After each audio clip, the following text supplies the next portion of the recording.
Hey, it's Dr. Tartt, and I want to talk to you about something very serious. I want to talk to you about loneliness. We've talked about COVID-19. We've talked to you about racial injustice as far as those being, pandemics.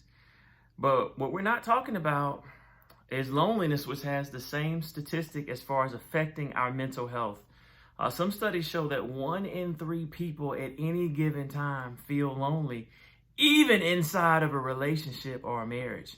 So I want to give you 12 proven steps. All right. So 12, let me add 5 more plus 2. Let me give you 12 steps to improve how you deal with loneliness. 12 proven steps. We'll go through these one by one. Some of these I got from Psychology Today. And then I added on 4 just from practicing with clients, things that can work. So number 1, do talk with strangers. I know you're saying, what? Yeah, do talk with strangers. Do you know that small talk, even for 30 seconds, can make you feel better? All right. So when you see someone, bring up a topic. I'm really good at doing this. If I see someone with a Cowboys sweatshirt on, I don't know them. I'm just like, man, it's a rough year for you all, but y'all might finish strong. If y'all win your last game and Washington loses, y'all might be able to pull it out. So I'm able to be able to, when we can talk football. I can see someone with a Hawks jersey on and say, hey, you think we're going to be 3-0 right now? Whenever you watch this video, I don't know how long it's going to last, but we're 3-0 right now. Do you think we're going to be able to be a contender this year? For real, for real. Do you think we can make it into the playoff and make some noise? I can have a complete conversation with a total stranger and be fulfilled because I am trying to talk with strangers. All right, that's number 1. So when you see strangers and you see an opportunity to open up a conversation, hey, do it. Whether that's online, whether that's in person, do it. Keep your social distance if you're still watching this during the pandemic. If not, go for it. Number 2, give the conversation 7 minutes. Give it 7 minutes. Why 7 minutes? Because the research shows that's how long for you to be able to feel like you're getting ready to have an intimate conversation with someone. So 7 minutes is like, man, this is enough conversation for me to figure out whether I want to be an associate with this person ongoing. Or maybe a friend, or maybe we begin to date. 7 minutes. We want to make sure that you are engaging in conversation for 7 minutes. And I'll throw this out there to anyone who's in a relationship or family. Don't just call and check in.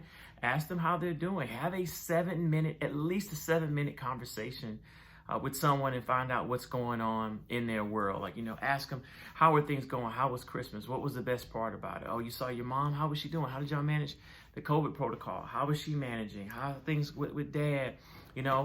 She lives in Cleveland. What the atmosphere up there with the shootings that happened, in Columbus the last couple of days? You strive to have a 7 minute conversation so that you can have intimacy. What the world needs is not more people looking at their cell phones, but more people who are connecting on a deep level using a cell phone.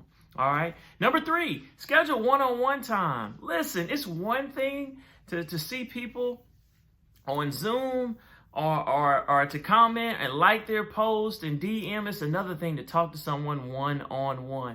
Get that one-on-one time. Go deep. Spend an hour sitting down, really listening to someone's dreams and ambitions and what's going on with them. Ask them about what they're pursuing. Ask them about what they're excited about. Ask them about where they think we're going as a nation. Ask them if they saw The Social Dilemma on Netflix, which is all about us being controlled to change our personalities, which you'll have to watch that on that documentary, and what they think about it. Get some one-on-one time so that you can have some deep intimacy and be able to feel connected, because you can have 5,000 friends on Facebook and not feel connected to any of them. Pick one, get some one-on-one time.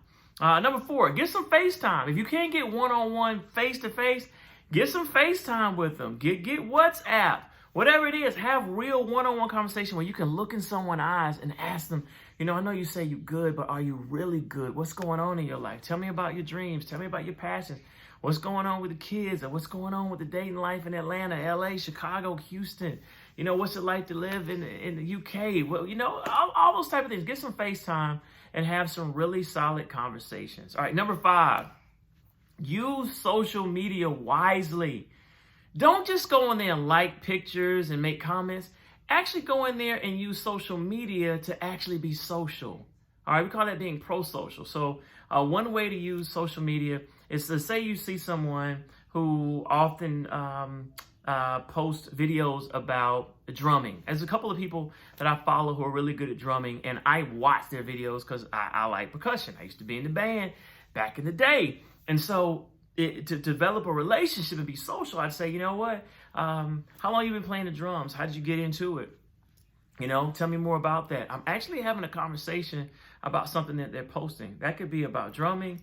It could be about their children, how they got in dance. I have a friend whose daughter seems to train relentlessly for volleyball. You know who you are. I'm talking about you, Sean. And it's like, how do you get her to have that inner drive? Is that something that comes from within her, or do you and dad have to push her to do that? I can have a meaningful conversation based on social media that is above just liking and making comments. I want to have a direct messaging or even a live conversation from social media about what's going on. I've sent videos and done the audio feature on there and had some really good conversations with people that made me feel connected.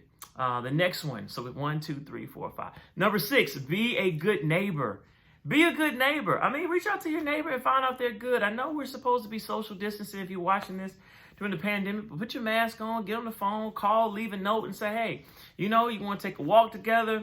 You want to go to the store together? We could drive our separate cars. We could take our masks. Do you want to do life together? We don't have to be isolated and be right next to each other. This has been a time where we've met more of our neighbors than ever before because most people are working from home. So be a good neighbor and be able to connect with others so that you can have that social connection.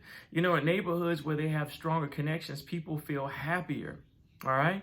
Number 7, this is going to surprise you, but throw a dinner party.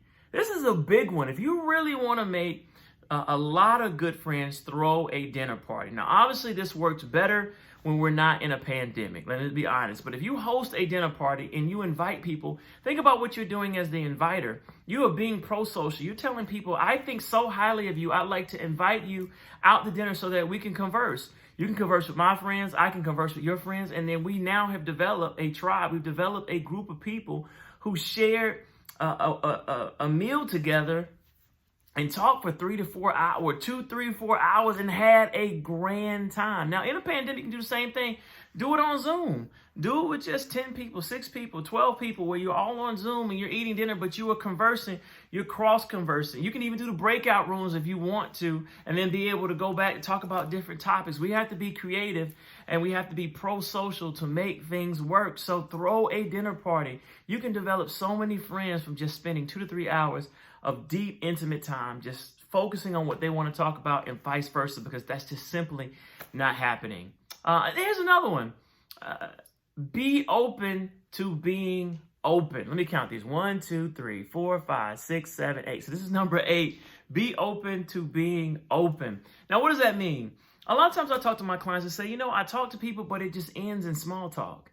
And I say, that's because you don't open up about your life. And they're like, why would I open up to my life to a total stranger? That's why you just have small talk. So I'm not saying go in there and talk about, hey, I got a divorce, or hey, I'm going through financial problems. I don't mean that. That just means when someone says, you know what, my favorite sport is basketball, you open up. Yo, I used to play basketball when I was high school. Oh, you did? What position? Yeah, I played point guard. But I stopped playing. Why? Why did you stop playing? Well, you know, when I got to college, you know, I wasn't playing, and you know, it just wasn't worth it. It just wasn't fun to spend all that time on the bench for 2 to 3 years for a chance to play my 4th year. I just didn't like it that much when I was not playing. I hear that a lot from a lot of college kids that I see for whatever reason that actually play volleyball. All right, of course I'm into that volleyball world. So be open to being open. When you're talking to someone, find an opportunity to be able to open up about yourself. It doesn't need to be anything deep, but it definitely doesn't need to be just superficial. You'll find yourself having better conversations and people feeling like they can talk to you because you're not closed off. All right, number 9, open others up by listening. So when you're talking to someone, don't just be a blank tablet. Don't just be looking at them as they talk. Engage in the conversation. So what happened? I mean, was the transition from being a student athlete to just being a student? How was it? Was it rough? Was it easier? Were you able to actually go to the games and still cheer the people on, or did you have to just do a full break because it hurt too much to watch a sport that you could participate in? Tell me what that was like. Oh, you transferred from Alabama A&M to Georgia State? What was it like playing volleyball for traditionally HBCU and then going and play for a non-HBCU? What was that like? Was it different? Did you see the competition, coaching, facilities? You can have a deep conversation if you're willing to give it legs. Be that inner Oprah for the person that you're talking to. You're going to find yourself actually having more intimacy, more friendships, and more connections, even online, if you're willing to be open to being open and opening others up by active listening. Number 10, join a tribe. This is the thing that I recommend to almost all high school students. Now, of course, and middle school students, join a tribe, join a club. If you want to make friends, join a club, join a team, join a club, because if you're like-minded, so if you're in the robotics club, yes, you're around other people who like robotics. If you're in the anime club, you're around other people who think that anime is cool. If you're in student council, you're around other people that actually care about social activism and government and how it works. Join a tribe as an adult. If you like the gym, go join a gym. If you like those workout classes that happen that are up tempo, go join that. Peloton is a tribe. You know, if you're in different affinity groups, it's a tribe. Star Wars, that's a tribe of people that love to talk Star Wars. In Clubhouse, the app, you know, those are affinity groups. You pick the room that you like, and they're like-minded people. You like to talk about stocks? I love to talk about stocks. So you do options. Oh, that's a little bit too risky for me. Talk to me. Oh, you do it a different way? Talk to me. Let's have a conversation. That way, we're actually joining a tribe, and it's easy to connect because we like the same thing. All right? I hope y'all liking this. Number 11, talk about it. If you're lonely, talk about it. Don't keep it in. I talked to a client today who actually had to be hospitalized because of a stomach ulcer, and she is extremely young. She has a stomach ulcer because she just does not talk about her feelings in therapy. And I said, I hate that you had to learn this the hard way, but now that you've learned it, are you open to talking about your feelings? What she did not know is that when you hold on to your feelings, you hold on to the cortisol that's dumped into your body. Do you know it takes 24 to 48 hours for cortisol to exit your body through excretion, meaning you actually have to urinate, or you have to defecate, you have to get it out of your body, you have to excrete it out of your body, otherwise that stress stays in you, which is why if you're constantly in a state of stress, you are aging your body, you are aging your heart, because that toxin, which is cortisol, is in your body, and it takes time for it to come out. When I read that study, I was like, you know what? I'm just going to distance myself from certain people who stress me, because I don't want that stress inside of my body. They're just not worth it. I'd rather just say, hey, you're right, keep it moving, push block on the phone, or just never answer your phone calls. I just don't want to do it. So talk about it. Get your feelings out so that they can come out. Talk about your loneliness. You can do that in a social media post. I think that's a very good way. And the way you can do it is kind of set it up like a vlog, like a video blog, and just say, hey, you know what? These are some ways I'm coping with or struggling with loneliness or loss during the holidays. What are you guys trying? Let's talk about it. And you'll be surprised how many people comment and how many friends in the tribe that you can create simply by talking about things that you struggle with or things that you want to focus on, or even about growth. You know, I can drop something, you know, in the comments and say, hey, you know, who's out there is trying to, you know, 10x their money, or who's actually trying to get closer to God with their walk, who's doing a Daniel's fast. You'd be surprised how many people you can build a tribe with by simply talking about what you're going through. And then last but not least, touch someone if you can. Touch someone. We know physical touch. Hugs are needed. You can take a baby and you can feed a baby, and you can give a baby something to drink. You can keep that baby warm, but if you don't touch that baby will fail to thrive. That is how attachment disorders happen, where people are not hugged and not cared for. Their needs are not met in childhood, and so they learn, I attach to everyone because I'm so hungry for it, or I just don't attach to very many people because I just learned to need people less as a survival technique. So make sure that you're touching someone. And that doesn't necessarily mean just physical touch.